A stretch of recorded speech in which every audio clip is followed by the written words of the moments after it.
최근에 이런 질문을 좀 많이 주시더라고요. 혹시 과거로 돌아간다면 어떻게 투자하실 건가요? 라고 말이죠. 그래서 대답했죠.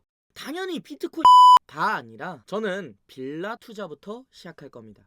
라고 말씀드렸어요. 지금 만약 투자를 해야겠다 라고 결심하셨다면 그럼 뭐부터 하지? 라는 의문이 생겼을 겁니다. 그런 분들께 이런 거라면 좋겠구나 라고 정확히 알려주고자 오늘 영상을 준비했습니다. 아니, 다른 투자도 많은데 굳이 이 빌라 투자를 먼저 해야 하는 그 이유를 제가 준비했어요. 오늘 이 내용을 보고 정말 와닿았다면 꼭 시작해 보시기 바랍니다. 그럼 시작하기 전에 좋아요와 구독 부탁드리고요. 본격적으로 시작해 보겠습니다.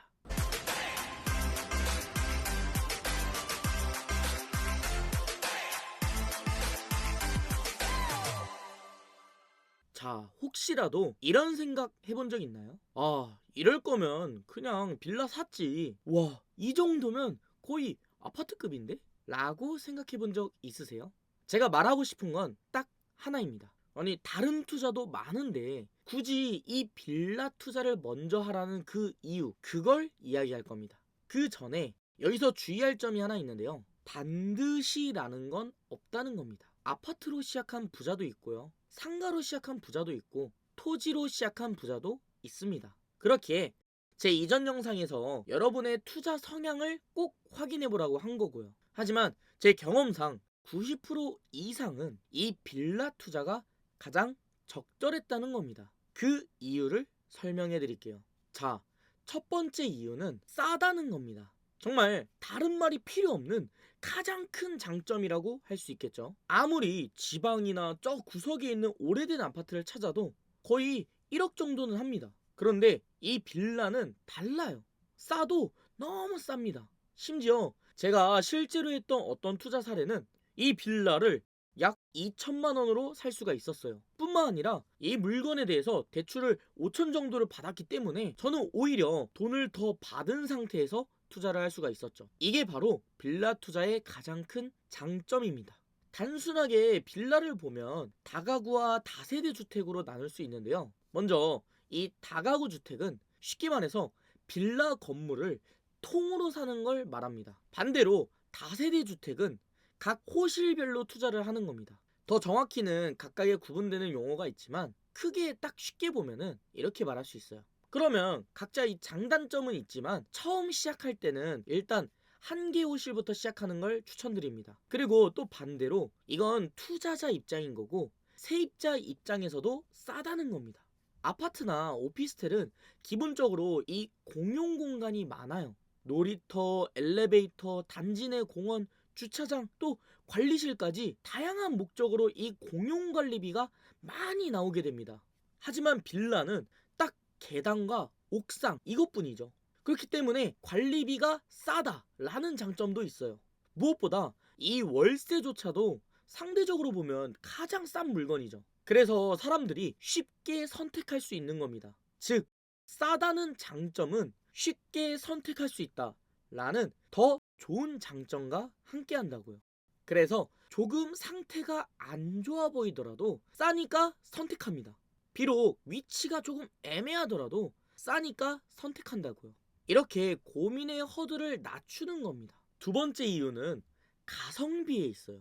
이 빌라는 기본적으로 가성비라는 단어가 어울리는 투자예요. 적은 돈으로 쉽게 성장시킬 수 있는 그런 투자이기 때문이죠. 쉽게 말해서 인테리어 비용도 가장 싸고요. 덕분에 가격도 싸게 샀는데 인테리어 비용도 싸게 하니까 오히려 풀피 투자라고 해서 돈을 더 받고 투자하는 방법도 가능해지는 겁니다. 왜냐하면 빌라는 사실 이 가격이라는 게 정해지지 않기 때문인데요. 기본적으로 이 가격이라는 건 수요와 공급에 의해서 정해진다고 해요. 하지만 아파트는 이 수요가 너무 많으니까 시세라는 걸 딱 정해버리는 그 기준이 생겨버렸어요. 또 상가의 경우에는 매출이 연관이 되니까 그에 맞춰서 가격도 같이 정해집니다. 그런데 이 빌라는 그냥 만족하면 그 가격을 인정받는다고요.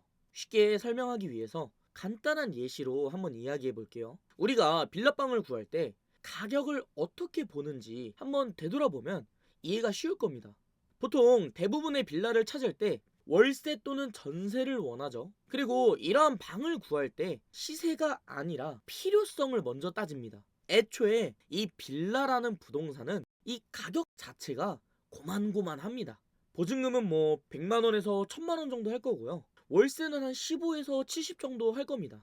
이 정도의 돈이 들어갈 거라는 걸 애초에 감안하고 물건을 찾는다고요. 그리고 그 중에 가장 만족스러운 방을 고를 뿐이죠. 그 기준에 돈이 들어가냐, 위치가 들어가냐, 또는 인테리어가 들어가냐, 이 정도의 차이일 뿐입니다.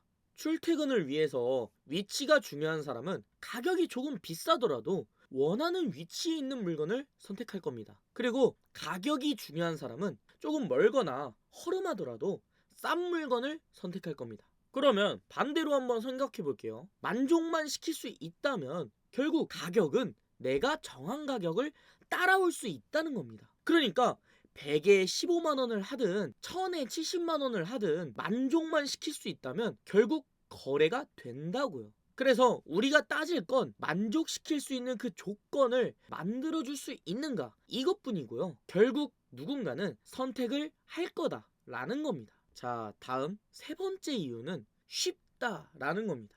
앞의 내용과 이어지는데요. 결국 정해진 가격이 없으니까 만족만 시키면 된다고 했어요. 그렇다면 딱 한 명만 만족시킬 수 있다면 결국에는 거래가 된다라는 거잖아요. 뭐 다른 투자처럼 입지가 어떻고 수요가 어떻고 학군이 어떻고 이런 다양한 조건을 다 따질 필요 없이 내가 얻고 싶은 딱 그 한 명의 세입자를 타겟으로 딱 잡으면 충분하다고요.